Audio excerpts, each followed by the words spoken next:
you so much. This is just beautiful. It's gorgeous.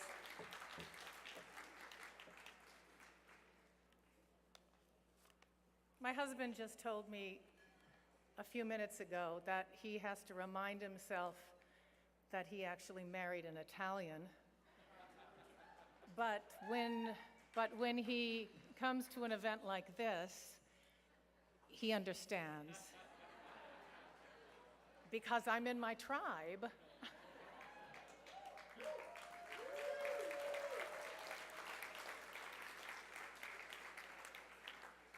I don't think I've been in a room with so many people whose last names end in a vowel. You know, I got an email from Antonio telling me, inviting me to the awards this year and telling me that I was going to receive this Indie Leader Award.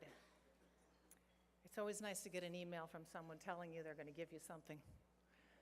And then I quickly got 2 more emails from Mark and Sandra congratulating me, so it was a red letter day.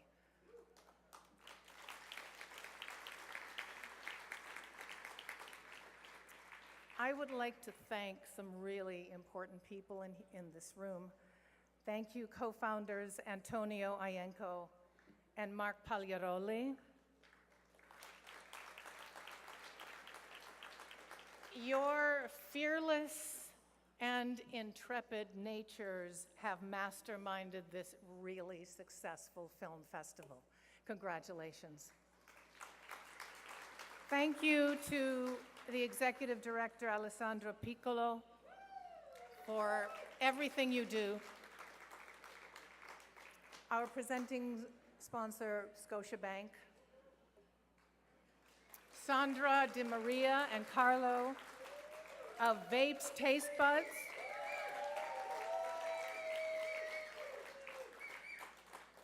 Our mayor. Thank you. Our mayor is going to make sure that there's a film studio that's built in Vaughan.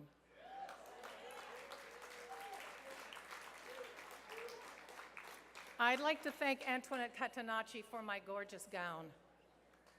I hope she's here.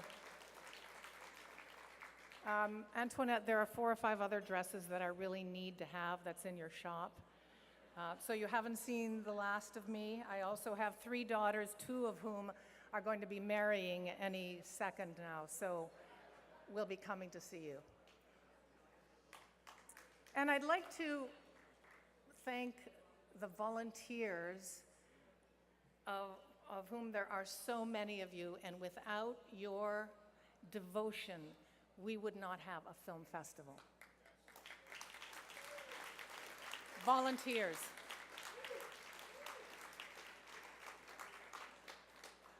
I was here last year with the film The Space Between, a film by Amy Jo Johnson. And it was the first time I was at the Vaughan Film Festival, and I was thrilled to be a part of such a supportive and wonderfully enthusiastic community that is doing such an important job in supporting young filmmakers. It's an important thing to do for the industry, and I am so impressed with how far you've come in 6 years. You're on the map.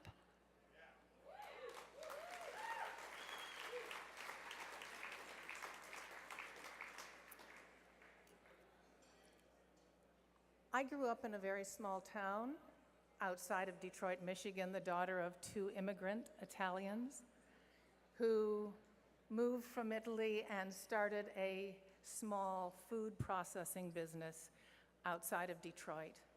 And there was a Catholic school, a public school, and a Dairy Queen, and not much else. And there were very few opportunities for a bored teenager. But my mother was a very restless soul, so she was continually dragging me to art institutes and ballet classes and piano lessons and baton twirling lessons, just to keep things lively. And when I was 15, there was a new community theater startup. And my mother suggested that we go check out the founders meeting. And I will never forget going into this room, which was held in the children's book section of our local library. And the director was there, and she laid out a plan for what was going to happen in the community, which was to put on a season of original plays and well-known plays, and she was building a company. And I thought I'd died and gone to heaven because my life changed on that day. She had engaged my imagination in such a way as to open up my world to a whole new set of possibilities. At a time in our world where there is a well-known empathy deficit, the individual imagination is more important than ever. Imagination not only allows us to envision that which is not, but it also reminds us that each of us has a unique story to tell. And by listening to each other's stories, we can come to understand one another a little bit better. The nominated films this year, I think they were just extraordinary, and they really are an example of that. Each of them are individually and together offer us a view of another world, another reality. Movies educate, inspire, and ultimately expand the way we think about the world. And independent films give us a window into another world where we can witness a moment of truth and understanding of another life. They make us feel things in a way that sometimes mainstream movies can't, or might not be able to. I mean, and it's an understatement that say that Hollywood has become less concerned with making films that do this, so it is left to the independent filmmakers to engage our imaginations and challenge our perceptions. Without festivals like this, audiences may never see a film or films that can change their lives.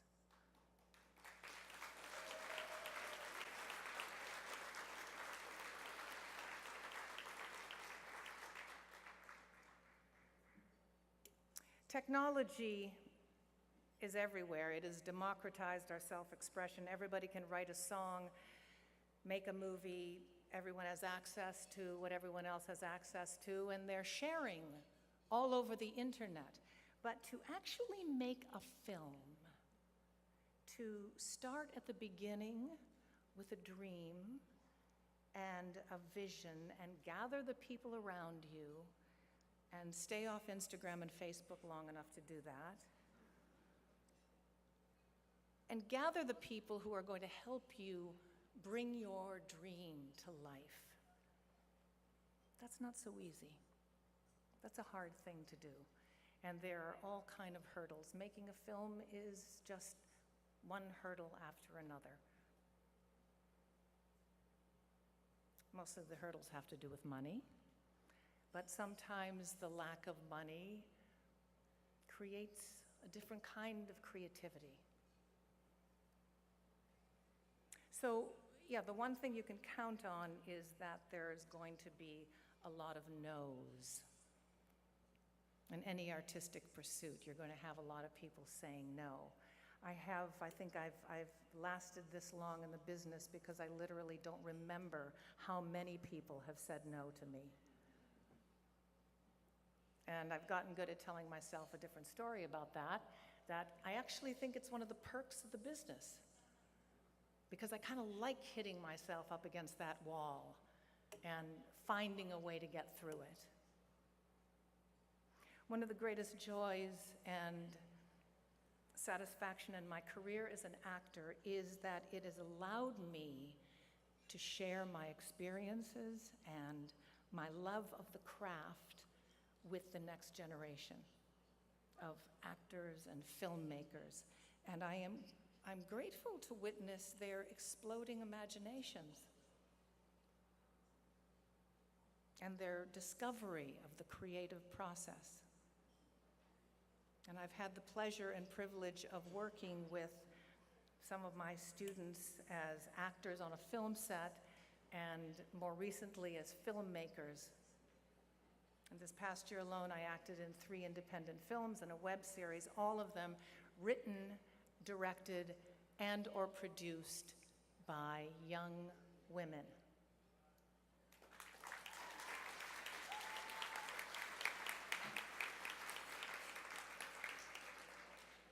It's a great time in history to be a woman with an idea and the passion and drive to see it through.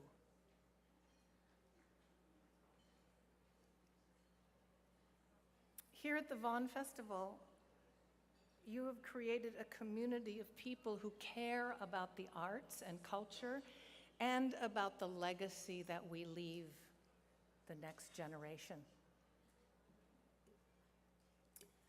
There is a quote from Martha Graham, American modern dancer and choreographer, that I keep in my pocket to remind me what it is that I do and what my job is.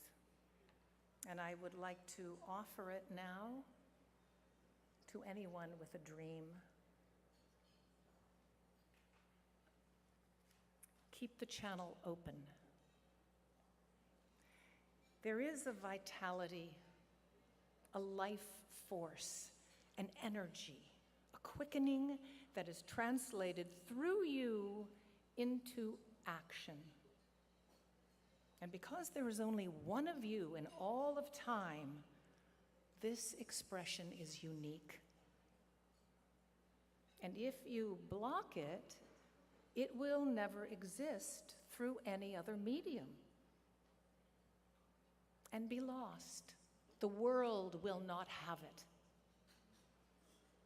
It is not your business to determine how good it is, or how valuable, or how it compares with other expressions. It is your business to keep it open, clearly and directly, to keep the channel open. You do not even have to believe in yourself or your work. You have to keep open and aware directly to the urge that motivates you. I'd like to thank you, Antonio, Sandra, and Mark, for inviting me here.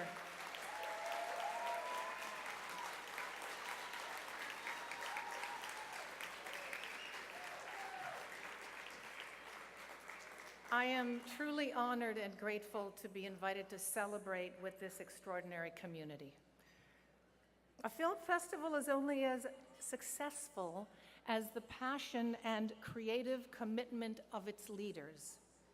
And the 3 of you, and my husband told me that I shouldn't say this because it sounded a little bit silly, but I'm going to say it anyway.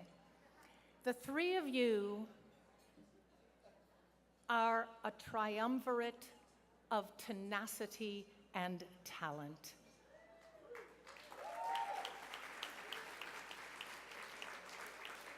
In the end, it is the stories we tell that connect us. Thank you very much.